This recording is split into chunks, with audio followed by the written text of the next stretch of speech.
if your work is historical, the Bible, then let's put that to the test, not facetiously, but because we are curious about what we would find. The New Testament had 27 books, and finally, after, as our beloved brother Abbas said, we're 27 books in, the final and last book. If you're a Muslim, this is called the Book of Revelation. It's otherwise called the Apocalypse of John. It's fairly later in the manuscript tradition, 3rd to 4th century CE, without any early fragments whatsoever, and that's a bit unusual. We going through the chapters of the book, and the author on the first chapter identifies himself as John, specifically a John from the island of Patmos. He does not seem to identify himself as the same disciple of John. What we're trying to figure out is the provenance. Where did this book come from? What does it mean? And is there any significant historical truths in it? The last time we checked, this letter, this book, the Apocalypse of Peter, rather not letter but book, it was addressed to 7 churches in Asia Minor, modern day Turkey. And of those 7 churches, we know the names of 6, and one is disputed as to whether or not it actually existed. The whereabouts of all 7 of these churches are not historically certain, and that has provided a couple of issues. So that's basically where we are. We're trying to figure out who wrote this book, why did they write it, why is it so limited in its distribution geographically, in terms of manuscripts, why do the church fathers seem to have very little awareness of it, or why don't they seem to quote it authoritatively or share it? And there are things there that we have to ask, questions that we must be answered. So I think that summarizes it. Revelations identifies with the like someone called John, I think John the Elder, and I like the Hamza made, which was some missionaries they make the point towards Muslims when they ask about like which witness or what witness did the Prophet Muhammad peace be upon him had, but you can turn the tables around and ask the same question as well.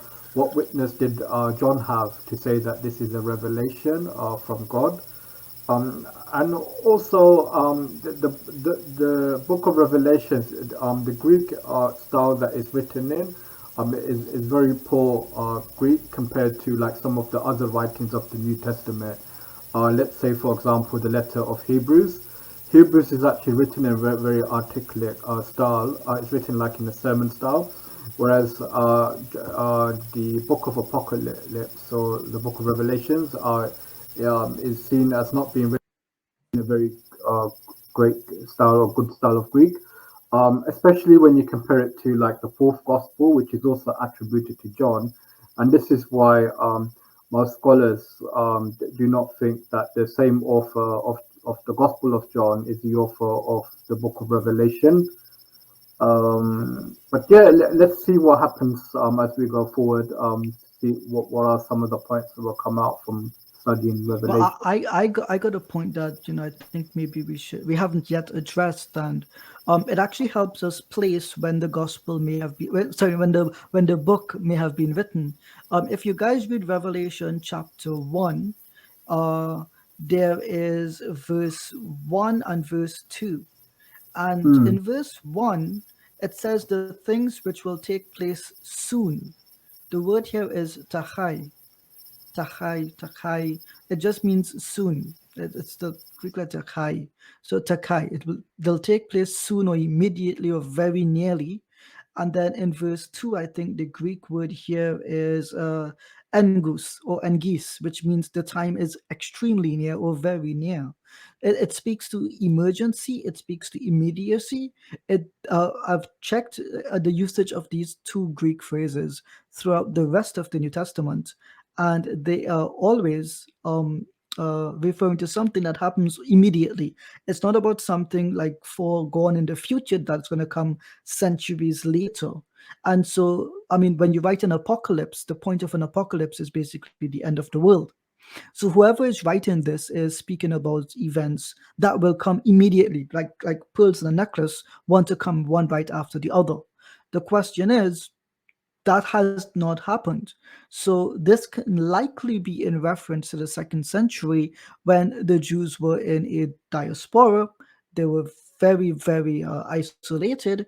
They did not have a nation state of their own, and they were simply disparate, meaning it's like spread apart, and desperate, meaning actually like in need for some kind of salvation. So this seems to be written at a point of weakness, if anything. What is interesting is if you go to the same book of Revelation, I think it's chapter 2, verse 16. Can someone read that verse to me? Revelation chapter 2, verse 16. Repent, therefore, otherwise I will soon come to you and will fight against them with the sword of my mouth. Yeah, so it actually says here polimeso, which means I will make war against them.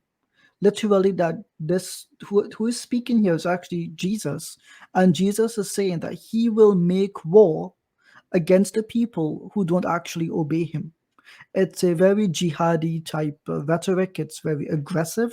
And this has been addressed to the churches. It's calling the churches to either repent for the sins that they have done and obey what Jesus had commanded them to do. If you read the context,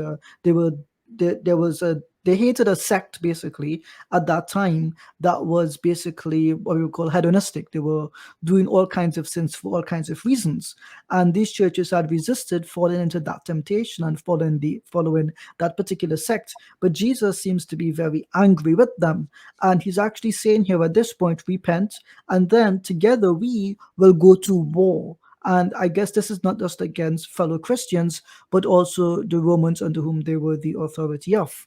So this is a very, if you think about it, the Jews weren't in a very strategic position in the year 70 to be making war against the Romans so openly. They were decimated.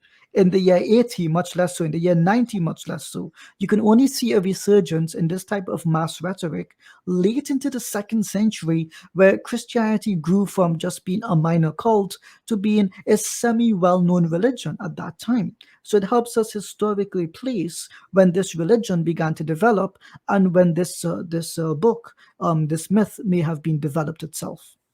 Okay, mashallah, that's very, very interesting. So, Ijaz, you mentioned that it's a 2nd century or 3rd century, book. Mm-hmm. Excuse me. Now, some Christians will say, look, just because it was we written in the 3rd century or whatever, it Mm-hmm. may have been referred to or being referred to, it might have referred to scriptures that may have existed prior to that, perhaps closer to the time of Jesus. Why would that not be a valid argument to make? Well, one, they're arguing in a historical vacuum because there seems to be very little awareness of the contents of this particular apocalypse. This particular work, as we know, was not quoted by the church fathers almost whatsoever. Again, that presents with us a very difficult problem to solve. If this was something given to whom, if Christians believe that this is John the disciple, this is a very senior member of the church. In fact, he seems to have been very popular in Asia Minor. So if his name is attached to a gospel and to some letters, and he gets this revelation from an angel and gets the direct words of Christ Jesus about something that's going to happen next month or the next week or the next year, there is some immediacy behind it, then we would expect this to be extremely well distributed. But there is a historical vacuum where this particular book seems to be non-existent and does not seem to be in circulation among a single church in Asia Minor. None of the writings which are attributed to the apostolic churches, founded by the apostles, or, presumably according to Christian tradition, record a single quote from this book in any meaningful way. So obviously some Christians would say to that, they would say, well, you're sort of arguing from silence. But in reality, when you expect something overwhelmingly to exist, and it actually doesn't exist, then that's actually not an argument from silence at all. And to argue that it must have come from earlier writings, that would probably be arguing from silence, because there's no evidence for that at all. Mm-hmm.